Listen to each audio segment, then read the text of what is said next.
இது வக்ஃப் வாரிய சொத்துக்கள்னு இருக்குது, அது அந்தந்த மடத்தின் சொத்துக்களாக இது வந்து இருக்குது. அதில் பிரச்சனைன்னு வரும்போது நீதிமன்ற வழக்கு மாவட்ட ஆட்சியருங்கிறது இருக்குது. ஆனால் வக்ஃப் வாரியத்தில் நீதிமன்றம் தலையிட முடியாது, அவர்களுக்கு சிறப்பு தகுதி இருக்கிறது, அதே போல் மாவட்ட ஆட்சியர் புகார் அளிக்க முடியாது, இந்த வக்ஃப் வாரிய அந்த தலைமை உறுப்பினர் தான் அதை விசாரிக்க முடியும் நீதிமன்றம் அப்படின்னு சொல்றாங்க. ஆனால் அது உண்மையா? வக்ஃப் வாரியத்தில் நீதிமன்றம் தலையிட முடியாது என்று எங்கே இருக்கிறது? ஒரு வரி காட்ட சொல்லுங்க.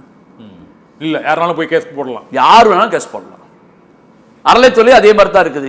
ஜேசி விசாரிப்பார், ஜேசிக்கு அப்புறம் கமிஷனர் விசாரிப்பார், கமிஷனருக்கு அப்புறம் நீங்க கோர்ட்டுக்கு போகலான்னு இருக்குது. அதே அதிகாரம் தான் இங்கேயும் இருக்குது. ஏன்னா வழக்கு நீதி உள்ள அதிகாரமே போதுங்கிறீங்க. வக்ஃப் வாரியத்துக்கு இப்போ ஏற்கனவே உள்ள அதிகாரமே போது, இப்போது ஏற்பட்டுள்ள அந்த திருத்தங்கள் அவற்றை வந்து திருத்தங்கள் நல்லதுமா இருந்தா வரவேற்கலாம் சார். நல்ல விதமான திருத்தங்களை 40 வாரியத்துல நல்ல விதமான திருத்தங்கள் என்ன சொல்றீங்க? குறிப்பிட்ட நாளுக்குள்ள நீங்க வந்து கொண்டு வரணும். வக்ஃப் சொல்லப்பட்ட எல்லா சொத்துக்களையும் வந்து சப்டிவிஷன் பண்ணி கொண்டு வரணும். இப்போ உதாரணத்துக்கு 175 சர்வே நம்பர் வக்ஃப்னு எழுதி போடுறாங்க. ஆனால் உண்மையிலே பார்த்தா வக்ஃப் எழுதுறது 175 சர்வேல ஒரு பார்ட் தான். இவங்க என்ன பண்ணாங்க, சர்வேல அவசரமாக சர்வே டிபார்ட்மெண்ட் லிஸ்ட் கொடுக்கும்போது 175 ஒட்டுமொத்தமாக நம்பரை கொடுத்துருது. இதுதான் திருச்செந்தூர் கிராமத்தில் நடந்தது. அப்போ ஒட்டுமொத்தையும் சொல்லும்போது மாட்டிக்கிறாங்க. நான் என்ன சொல்றேன், அரசு கையில் தானே சர்வே டிபார்ட்மெண்ட் இருக்குது, இன்னொன்று சொத்து தான் கரெக்ட், இன்னொன்று சொத்து கொடுத்தா அவங்க கொடுத்த லிஸ்ட் தானே. வக்ஃப் வாரியத்துக்கு இது சர்வே டிபார்ட்மெண்ட் இருக்கா? கிடையாது, அரசு டிபார்ட்மெண்ட் தான். அப்ப அவங்க கொடுத்த லிஸ்ட்டை தான் இவங்க பெர்ஃபார்மாவா பயன்படுத்துறாங்க. அதை சரிப்படுத்தி கொடுத்தா பிரச்சனை எங்க வரப்போகுது?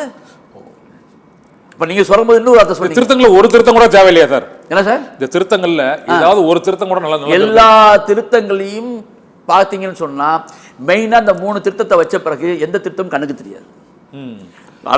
அல்லாதோர் மாவட்ட ஆட்சியருக்கு அதிகாரம், மாவட்ட ஆட்சி அதிகாரம், இப்படி வந்து சில உரிமைகளை வந்து பறிச்சு எடுத்துடுறாங்க. உரிமைகள் பறிப்பு. ஆமா, உரிமை பறிப்பு. இதை எடுத்த பிறகு நீங்க மத்த திருத்தம் இருந்தன்னா இல்லாமல் என்ன சார், நானே என்னையே கொலை பண்ணிருக்கீங்க, செத்த பிறகு எனக்கு சொத்துக்கு வாரிசு வைக்கிறேன், பிள்ளைய வாழ வைக்கிறேன்னு சொன்ன அர்த்தம் இருக்குது. அதனால இது வந்து முற்றிலுமாக முஸ்லிம்களை ஒடுக்கக்கூடிய நிகழ்வை இந்த அரசாங்கம் ஏற்படுத்தி கொண்டிருக்கிறது. சட்டத்துடைய இறையாண்மையை ஒழிக்கக்கூடிய நிர்வாகத்தை ஏற்படுத்தி இருக்கிறது. இந்த திருத்தங்கள்ல ஏற்கவே முடியாதுங்கிற திருத்தம் ஒண்ணே சொல்லுங்க சார். என்ன மெயினா அடுத்தவர்களை தலையீடு ஏற்கவே முடியாது. முஸ்லிம் அல்லாதவர்களை கொண்டு வருவது என்பது ஏற்க முடியாது. மெயினா பிரதானமானது அது ஒண்ணு. அது இல்லாம வந்து அரசுடைய தலையீடு இல்லாமல் மத சுதந்திரம் வேணும் என்பதுதான் சட்டம். அரசுடைய தலையீடு என்பது சுதந்திரத்தில் வராது, அது அதிகார துஷ்பிரயோகம். அப்போ அரசியல் சட்டத்துடைய 25 காப்பாற்ற வேண்டும், 26 காப்பாற்ற வேண்டும், அரசியல் சட்டத்துடைய 27 காப்பாற்ற வேண்டும் என்பதுதான் விதி.